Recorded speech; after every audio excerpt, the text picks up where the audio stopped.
trouble. The rusty coupling broke. Thomas's trucks were rolling by themselves.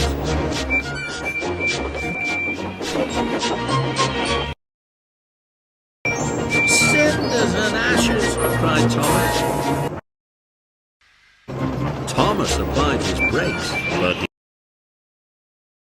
but he stopped too quickly. The trucks bumped into the back of Thomas, and the coal spilled all over the tracks. Thomas was stuck.